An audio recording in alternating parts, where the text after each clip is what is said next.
Mume wangu ameniambia nimpikie wali pilau alafu nimweke na maharagi pamoja na avocado. Nilienda jikoni kwangu nikaosha maharagi yangu nikaweka jikoni. Nikaiacha for about 1 hour and a half I guess.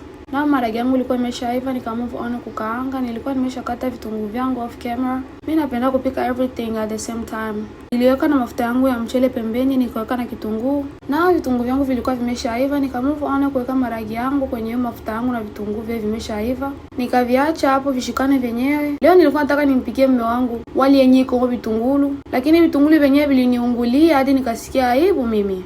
Nilimove on nikaweka mchele wangu kwenye hiyo mafuta. Nikavikoroga tu vizuri, lakini hicho kingine kitunguu kilikuwa bado kinaogelea huko juu. Nikaona hata tu nikitoe kisije kikaharibu ladha ya wali ya mume wangu. Nao maji ilikuwa imeshakauka, nikageuza vizuri ili sasa niache ikauke vizuri na kila kitu kikuwe good.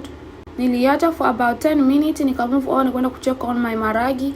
Maragi yangu yenyewe nayo ilikuwa imeshakuwa vizuri, imeshashikana, supu ilikuwa imeshakuwa vizuri kama gisi mume wangu anavyopendaga. Nikamove on kucheki mchele wangu na wenyewe ulikuwa umeshakauka vizuri, imeshakuwa ready to be eaten.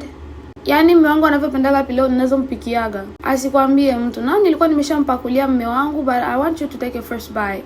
But I don't want you to open your mouth so wide like you're about to eat somebody. Nah, open your mouth.